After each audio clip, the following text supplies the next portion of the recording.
First guest tonight is a two-time Oscar-winning screenwriter, producer, director, and actor whom you can see crunching both numbers and bones in his new movie, The Accountant 2. It opens at theaters Friday. Please welcome Ben Affleck.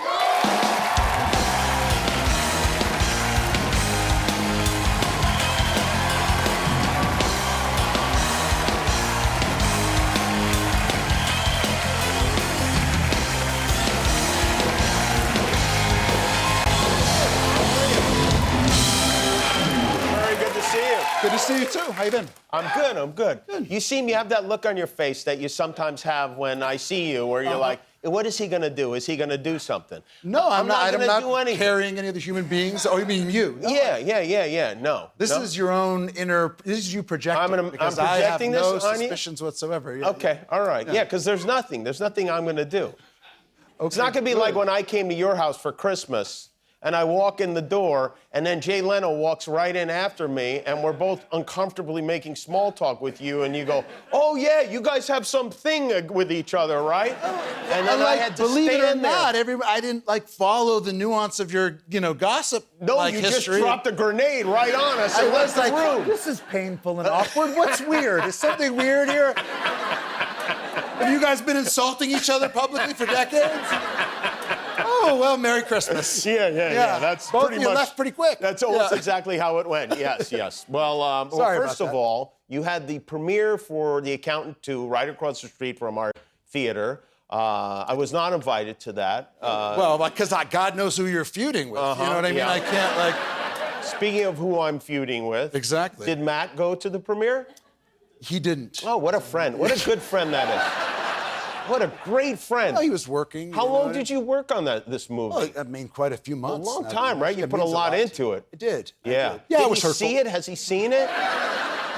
He has seen it. He told me has? he's seen it. Did he compliment? Did he give you appropriate praise for it? Because it's very funny and very good. What did he say? Now that you mention it, I don't remember a lot of kindness. I think he mentioned he watched it. So self-centered. Yeah. Yeah. I see what you mean. Can I suggest that you maybe quiz him a little to see if he really watched it? Because you like him? So how'd you like the second act? But that one scene with me and the porcupine. Yeah. Exactly. Name actors who weren't in the film and she was great, wasn't she? Oh, yeah, she was Amy great. Adams amazing or what? Terrific. Yeah. I would recommend you do that. Your kids did come to the movie. I did, yeah. It was one that, but it's a little scary because my kids, they all came, kids, stepkids, the whole gang and their friends, and I was excited that they wanted to come see it, but my kids, they're very tough, and they don't censor their criticism, you know what I mean? So yeah. They'll sit right next to me watching a movie and just, while it's happening, this is terrible. This is terrible. Why did you do this? You can wait till it ended, you know what I mean, before. But you don't do that at their school performances and plays, do you? No. This is that is not the parent Learn to play the now. clarinet if you're going to play the clarinet. Call that a recorder? The kids liked it, though. They did. They told you liked it. Yeah, they were actually at first it was one of those things where they looked at me like you thought I was looking at you, which was what's the catch? I was like, what, you really liked it? I'm like, and they were like, yeah, it was good. And they were shocked. You know what really? I mean? Yeah. As if I got so lucky, this magical accident happened and something I did was okay. You've done a lot of movies before they were born. Have you had a situation where you sat all the kids down and said, oh, well, I want you to watch this movie I was in? I didn't lay it out quite that, I knew even then to be a little more careful, but during COVID, all the kids were around the house and I was like, hey, let's watch a movie. And I thought, oh, maybe the kids will like Armageddon, because that's, and almost immediately it was like, what is, this is so stupid. Are you kidding me? And they're like, my son who's he's like, this doesn't make sense. I was like, this is not a logic-based film. That is not one of the criteria we used making this. Did you, when you were a kid, did you have HBO or would you go to the movies when you were a kid? What would you do? No, I went to the movies. In fact, I was thinking the other day, I would go to the movies. I was an actual latchkey kid. I walked to school. From first grade, I had a key with a piece of yarn around my neck, and I went to school, and we wanted to see the movies. I remember seeing Star Wars, took the subway, 3 stops, saw it, must have seen it 20 times. Wait, how old were you when I was 5, 6, 7. I was really, if you did that in West LA now, they would call Child Protective Services. 100%. Like, this man has to be imprisoned. And they, by the So way, either my parents were very derelict or it was a different era. I think it was more on the derelict side because I remember my mom telling me, and these are the stories you hear about like the 40s and 50s, not from when you grow up. Yeah, and by the way, dude, I remember coming home from school, like when my dad still lived there, and him just being there. He didn't have a job. He didn't know where to go. He just didn't want to walk me to school. There was no reason couldn't be for it. bothered. Like, he wanted to sit home and drink beer. I come in like, hey, like, yeah. I'll add guess he another made it thing. home. If he was putting a key around your neck, he didn't even want to get up and answer the door. It's true.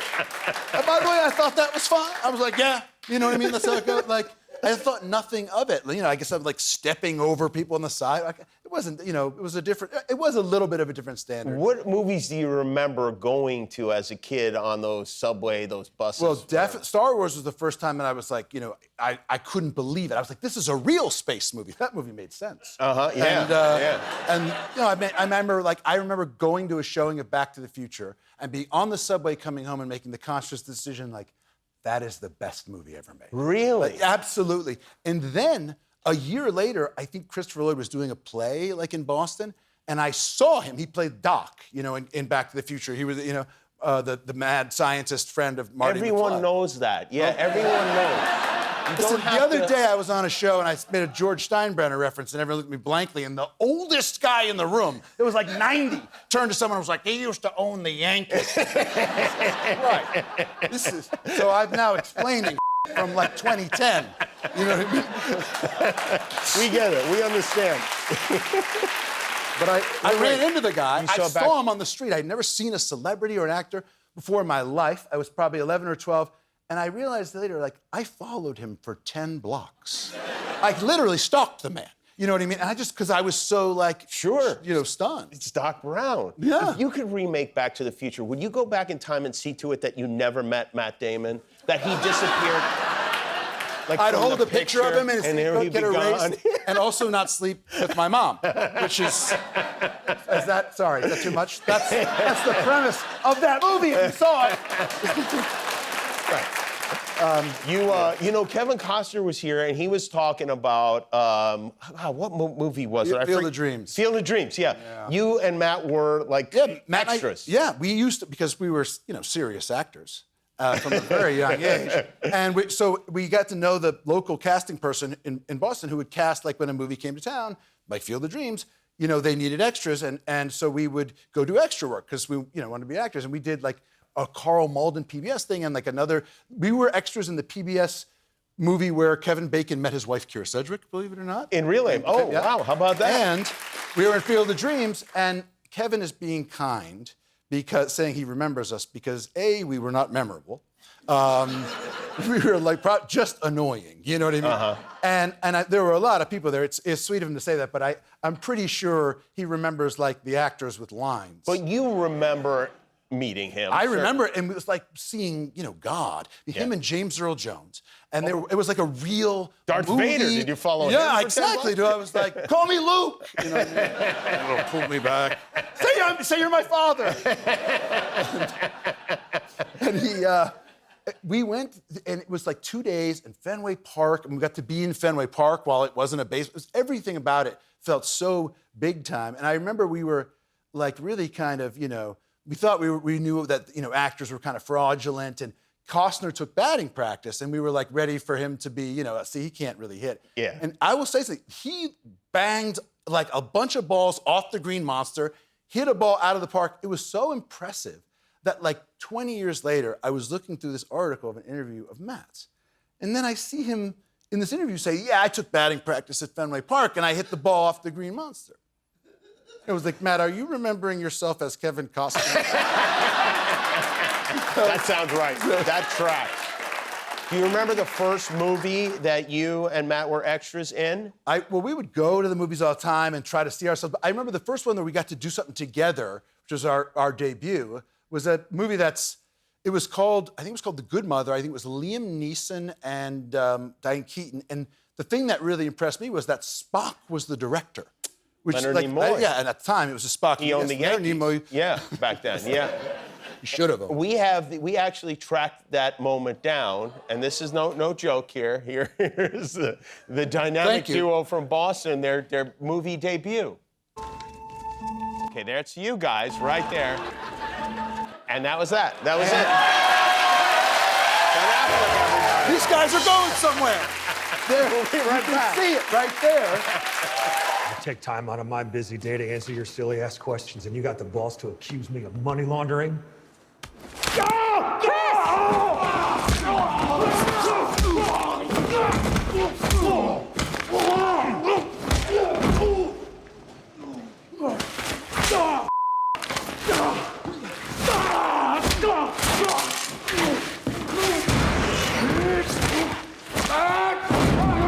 You're laundering money. Where is it coming from? Federal agent, stay back. Everything's fine.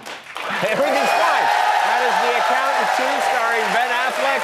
It opens in theaters on Friday. That's what happens to you if you let that be a warning to the money launderers out there. You see, it doesn't end well. The accountants get serious. I see why your kids like that. I would like to see my dad in a scene like that. I feel like the next 2 hours would be him complaining about his injuries afterwards. I think my kids mostly like my son really likes the Invincible show, you know, and J.K. Simmons, who's in that movie, does one of the voice, and he was like, Dad, you know Omni-Man?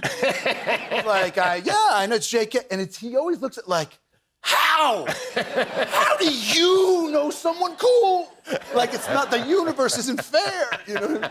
It really isn't. It really isn't. You did the first Accountant movie 10 years ago, right? Yeah. Is it, and does it hurt more now? Is it more painful doing that stuff? That is a deceptive sequence because I actually performed very few of those shots. Is that true? No, actually, I did do that, but not, for the most part, because Gavin really wants it to, the director really, you know, wants to do it in character, blah, blah, blah, make it authentic. But if I had my druthers, I have passed 50. So just, you know, like walking around before noon can cause injury. You know what I mean? And I'm like, you know, I have no desire. I'm not Tom Cruise. Like, I'm not trying to, you know what I mean? Take it. Hold on to the plane. I don't want to do it. Yeah. You know, I don't want to fight with guys. Right, I don't know Kung Fu. It's not. Half the time you're carrying around like 11 coffee cups, you know? I can't even carry those. You participated in what I think was either a clever advertising campaign. I think we have this right here. Here it is. Or you're waiting for the bus to go to the movies again. I don't know, one of the two things. But you sat on the accountant bus line there. They did a smart thing, which was take out ads for the character to be an accountant. And I will say that, like, given the fact that, you know, people seem to periodically follow me around with cameras in my day-to-day life when I'm doing absolutely nothing interesting, and have used that circumstance to turn me into a perpetually glum meme. I was like, it. I'm gonna take advantage of it. I was like, you know what, you're gonna come with me where I go. I'm gonna sit down and you're gonna advertise my movie. All you're missing is you need a key around your neck and you'll be all set there. Exactly. My favorite part of the movie, and the movie is very funny, is this was kind of funny actually. You line dancing. You doing country line dancing. Now, unlike the action stuff, that is all me. That is every you. moment. Yes, that seemed like it was you. Thank you. Yeah. I'm not sure. Had you done that before ever? I have not line danced. There wasn't a big thing in Boston. I didn't grow up doing that, and so it was a new thing. Your friends back home aren't into that sort of thing? Not when I was. I'm sure it's big now. You know, but when they told me about it, and I read this. It was a very smart idea because the guy who's trying to, like, it's sort of what the movie's about. It's a guy who's trying to, have more connection with people, and this scene's about, like, flirting with this girl, and he kind of bombs and says the wrong thing, and he's connecting. But then, in dancing, it makes many of us already feel uncomfortable. Just get up and improvise with our bodies to the accompaniment of some beat. But this is one that's constructed like so that look, it's got this pattern. Show us exactly. Do a little bit of line dancing. That's not the right track. What do you like Elvira? I thought you were going to. What is this, Monster Mash? It does sound like Monster Mash. You want to do the Monster Mash? It's a country western dance, right? No, that's not getting you going right now. You're not. I've long forgotten the only dance I knew. There's no happy ending to the story. I was. I mean, listen, All right, it's too loud. Jesus. They finally found Johnny Cash in there somewhere. No, I mean, when they sent, like, typically they go, hey, we got a teacher, an instructor, going to show you how to do the line dancing steps, you're going to memorize it. When 2 people showed up, like, is this going to require 2 people to teach me a 30-second line dance? And we were 8 weeks from shooting? I was like, how uncoordinated do you think I am? Will you be doing that at weddings? Will you bring that out again? I feel like that's not the end of it. I hope it is. I think it was funny once. It's like, it's a really funny scene, and the danger is that don't go back to the well. Here's what I hope. I would hate to be one of those guys who's got a bit that works and never lets it go. Yeah. You know what I mean? That's... Yeah, I've heard about those guys. Yeah. It's like they're like squeezing a dry rag. Thank God you don't. Well, I have no idea what you're talking about, but I know you got a big Celtics game to go watch. So thank you for coming. The movie is called The Accountant 2. It opens at theaters Friday. Ben Affleck, everybody. We'll be back with Danny Ricker. Guillermo, do you know how many subscribers we have on YouTube now? 20 million. That's right. Yeah, that's why we're wearing these glasses. Thanks for being a subscriber. If you're not, help us get to 20,000,001.